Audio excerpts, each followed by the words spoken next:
Hey there, mums and dads. It can be a lot easier to say no to our kids' requests when we simply don't have the money for it.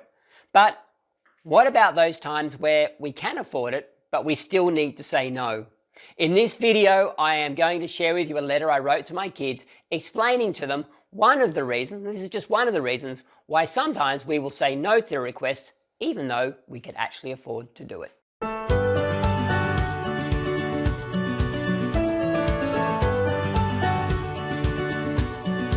So welcome to day 7 of my 366-day journey to teach my kids everything they need to know about money. Today we are looking at saying no to our kids. Now, I first started covering this in day 5, where I shared with my kids a story about one of my clients who was having trouble saying no to their 14-year-old daughter who was asking for expensive brand name clothing. Today I'm going to continue that journey where this time it's not about we can't afford it, it's not in the budget.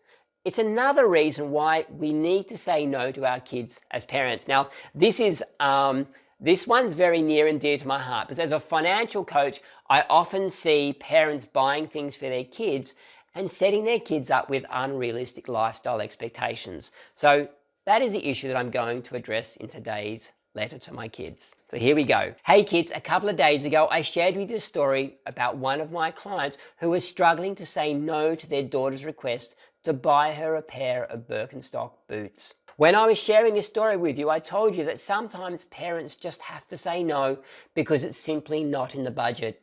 And sometimes we have to say no because saying yes would give you the wrong expectations for life and set you up to fail. I know you see it a lot at school, but one of the biggest mistakes that we could make as parents would be to give you money to buy your lunches every day, would be to give you money for expensive brand name clothes, or to allow you to have expensive haircuts and to get acrylic fingernails. Why? Because you would get used to it. And even if we as parents could afford to do these things for you now, we don't want you to get used to a standard of living that you can't afford to maintain when you leave home. This is why so many young people get themselves into so much debt when they leave home or need to keep coming back to their parents for handouts. This is not what your mum and I want for you ever. We want you to be able to experience the joy and pride that comes from managing your money well and being able to stand on your own 2 feet. But please be assured,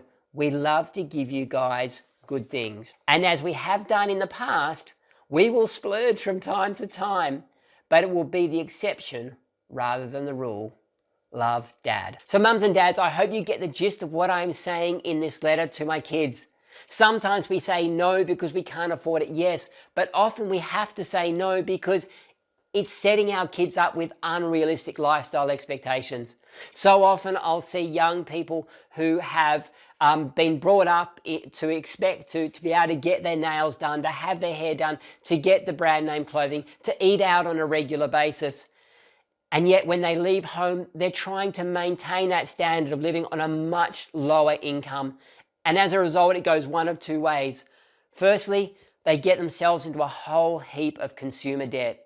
That's the most common way. And the second thing that happens is they keep coming back to mum and dad for handouts because they just can't make it all work. They just don't seem to have enough money, so they need mum and dad to prop them up. Now, as you can tell, neither of those two are the ideal scenario. We don't want this for any of our kids. So it really starts with the expectations that we're giving our kids while they're at home with us. Now, the second thing that I want you to know from this video is that it's really important that we sit down and explain that to our kids. Don't be afraid to tell our kids that. Hey kids, when you leave home, you're not going to have the same level of income we have right now. So that means getting your nails done, your hair done, going out regularly for tea is not going to be affordable for you. So it's important that we set the tone now, that we set a realistic lifestyle expectation for you so that when you leave home and you are standing on your own 2 feet, you know how to make it all work.